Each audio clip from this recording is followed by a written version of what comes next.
A reading from the Holy Gospel according to Matthew, chapter 5, verses 43 to 48. Passage taken from the Message version of the Bible. You're familiar with the old written law. Love your friend, and its unwritten companion, hate your enemy. I'm challenging that.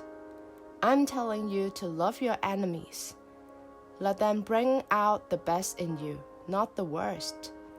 When someone gives you a hard time, respond with energies of prayer. For then you're working out of your true selves, your God-created selves. This is what God does. He gives His best, the sun to warm and the rain to nourish, to everyone, regardless the good and bad, the nice and nasty.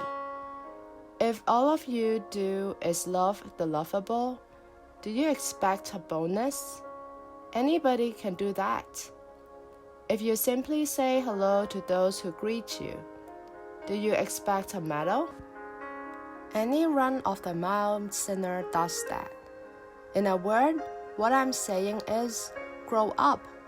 You're kingdom subjects. Now live like it. Live out your God-created identity.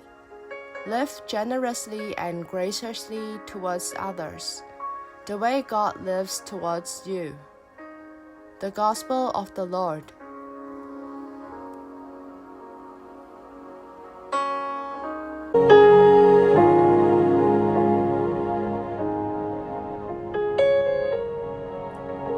Reflections on the Gospel according to Matthew chapter 5 verses 43 to 48. To the mind of a Jew, to hate did not necessarily carry the idea of any emotional separation, but could simply mean to disconnect from.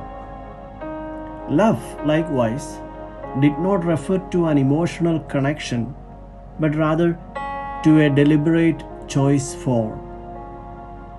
Thus, even in the book of Psalms, the prayer book of Israel, which nourished the prayer life of Jesus and of his mother and Joseph, we can find profound expressions of love of God with equally profound expressions of hatred of God's enemies.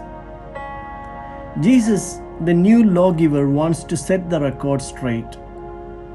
This change starts with the practice of love that will put an end to all kinds of violences. Love your enemies and pray for your persecutors. This is the highest aspiration of Jesus. Love for all without conditions, just as the love of the Heavenly Father, who makes His sun rise on the good and the bad and makes it rain on the just and the unjust. Jesus' reference to enemies and to persecutors clearly include the occupying Romans, their Herodian allies, and the religious leaders who collaborated with them. In the world of the disciples, they were not only the authorities of the empire, but many of their own Jewish colleagues. Jesus wants His disciples to love those people who possess an ideology different from their own. This is important for us, the disciples of today, to identify our enemies. An enemy is anyone who makes our life difficult. But our faith in Jesus and our decision to follow Him demands that we do not align against anyone. Love is an energy that originates in God, and love can be understood only to the extent that we experience God. The love can be practiced only to the extent that we allow ourselves to be transformed by God. Jesus showed His disciples a God who was against no one. With God, there would be no us and them. The Gospel was written at a time where tax collectors and Gentiles were frequently categorized as sinners. But Matthew wanted his community to show their help and concern not only for their own community members, but for everyone, even the enemies. If not, they would not have been any different from their neighbors. Matthew recalls the mandate of Jesus to reach beyond themselves, to respond to the needs of everyone.